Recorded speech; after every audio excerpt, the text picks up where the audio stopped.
Hi and welcome to my channel. I'm Øystein and I'm trying to become a bookworm. In today's video we're going to talk about my experiences with reading high fantasy for the first time. I've never really been a fantasy guy, but in this process I sort of try to familiarize myself with the genre because it seems like all the people that really love fantasy have great lives. At least they love the books they read. And that's a goal for me. When I was younger, I saw the Harry Potter movies, and I loved the Harry Potter movies and really never thought about Harry Potter as fantasy. Of course it is, but it's sort of an urban fantasy where I could relate to the characters and their everyday problems and then just be dragged into the universe, which I really loved. I haven't read the books yet. Please don't leave this video. I'm going to. The other series that were popular when I grew up, of course, was Lord of the Rings. In Harry Potter, I could familiarize myself with the characters in a way. Lord of the Rings, I couldn't. Again, I haven't read the books, of course, but I've seen the movies, and with the movies, I thought they were very boring when I grew up. I've watched them later, and they have grown on me significantly, so now I really enjoy them. I think Lord of the Rings is books that I can really enjoy. I sort of think that I will enjoy Lord of the Rings more than Harry Potter, but that we will just see. So where are we now? Well, I've read some Neil Gaiman stuff, Good Omens and Anansi Boys, and I really liked those two books, but they were both urban fantasies, so that's why I went down the booktube rabbit hole and tried to find out where to start with high fantasy. And the first thing that popped up was Brandon Sanderson, of course. He has so many books coming out all the time and seems to be extremely popular. And then I just had to try and find out which of these books series am I going to start, because I thought I would start with the series. If I then became hooked on the first book, I would just read all of the books and become a more happy fantasy person. It quickly became clear that you either started with the Stormlight Archives or Mistborn series. The Stormlight Archives is maybe the most loved series from Brandon Sanderson, where many people said that the Mistborn series is the easiest one to get into. So I sort of chickened out and chose Mistborn because I was kind of afraid that the Stormlight Archives books had too many characters and was too complex for me. So the Mistborn series start out in this book, The Final Empire, which came out in 2006. And this book is set in a dystopian world where we have the Lord Ruler who suppresses the Ska people, which are the slaves. In this world we also have noblemen, which is sort of the people that are employed by the Lord Ruler and can hold slaves and do business for the Lord Ruler. These people have a genetic disposition that makes them metabolize metals, and those metals are the things that gives them powers. So many of these noblemen can use one of these powers or one of these metals, and each metal represents one special magical ability. And if you can take advantage of all these metals, you are a Mistborn. I'm not going to go into the plot that much, but I could just say that the book is about a motley bunch of people, or motley crew, that tries to take down the Lord Ruler. So what is it like to have read high fantasy for the first time? Well, some expectations were met and some not. My first prejudice was that I was afraid to accept the magic, but I really wasn't.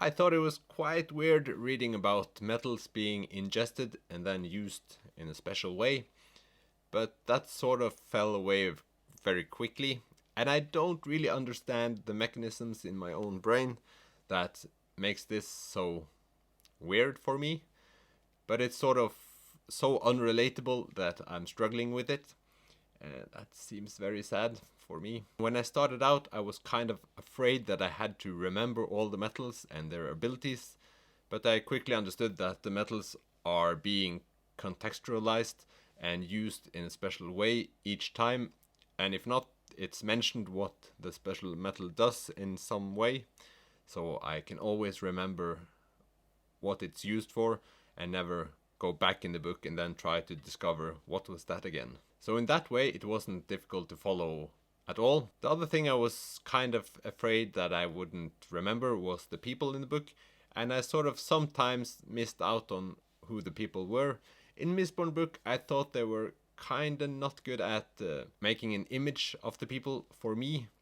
I struggled to remember the characters and their distinctive traits, so I couldn't really form a relationship with the characters, and that was kind of minus for me when reading this book, because I wanted to get to know the characters somewhat better. But this was kind of a discovery for me as well, that I liked having a relationship with the people in the book in sort of a different way than I got when reading this book. If I don't really know the characters, I don't feel their pain or happiness or other feelings, and it sort of makes the book less impactful for me. I thought this was getting better throughout the book, but I never really felt it, and now I wonder if this is one of the things that makes you want to read a whole series, that you know that the bond to the characters are coming later in the series, and if that's a reason for staying. If this is a classic fantasy thing, I really don't know, but if you have opinions on this, please comment below. I really loved the prologue in this book, where you sort of get thrown into the magic and the mystery. It's a short chapter where things are just happening really quickly, and you sort of feel like you've just been pushed into the universe, and I really enjoyed that feeling. But after that, I thought the book was starting quite slowly, and this might be natural. You sort of get hooked, and then later it's sort of starting to build the world around you. And I understand that it's not possible to do that kind of world building without having some background information and some details in place. This was a thing that I was really looking forward to, getting stuck in a new fantasy world and just being captivated by the things happening there. But I sort of wasn't. Maybe I had too high expectations. That wouldn't be the first time. I sort of enjoyed it, but I thought it would have a bigger impact on me. But I can't really say what's missing. Might be my lack of imagination in my own head, or the lack of detail in describing the world. At this point, I also thought maybe I should have gone with The Way of Kings, which is the first in the Stormlight Archives series, because that book is longer, and I think that the world building will be more complex and bigger in all ways. Sort of feel like I chickened out by choosing Mistborn in some way. That being said, I really love the map in the book, and I know many fantasy books have these kinds of maps in them, and I sort of found myself going back and checking the maps throughout the book just to have a place to pinpoint things to. Maybe one of the things that is bridging the gap between what I know and what I don't know in some way. When I have the map, I could feel that this is the way things are, and it's not made up, it's a real thing, and that makes it more engaging. I know it sounds weird that I'm getting fooled by my own brain to think that it's more real when I have the map, but I think that has an impact in some way. It sure did when I read it, because things became more clear when I read the book and then checked the map to check out where things are and what is happening where. The plot was kind of simple, even though there's magic involved. You have the good versus evil and a bunch of people trying to take down the Lord Ruler, so kind of disappointed there in a way. But also when starting to read fantasy, that might be a good way to start, because some parameters are set. If the plot was too weird and experimental, the book might have lost me, so maybe that's a good thing, I don't know. I've talked a little bit about this in an earlier video, but the concept of urban fantasy and getting some real parameters and getting to know the people and that the people are human is something that really draws me in. So when this book involved a little bit of human relationships in a bigger way than it had before, it really made it much more interesting to me. So when people are talking about their emotions, it sort of helped me in. Oftentimes when I read regular books, I often think it's too much emotion many times, but in this book there wasn't that much emotion at all in the start, if you ask me. So when they then started talking about their relationships and their emotions, it really dragged me in, because I really felt that I missed out on that in the first half. The first half of the book I thought was kind of boring, but the second half I really enjoyed at times, and I read the second half much more quicker than I did the first. I'm now struggling with understanding if I now should read the other books in the Mistborn series. I can just say I really hope some of you can help guide me in the comments, because I'm sort of lost on that one. Because I didn't feel the first half actually gave me anything in terms of world building or character development or anything like that. Maybe it's just me.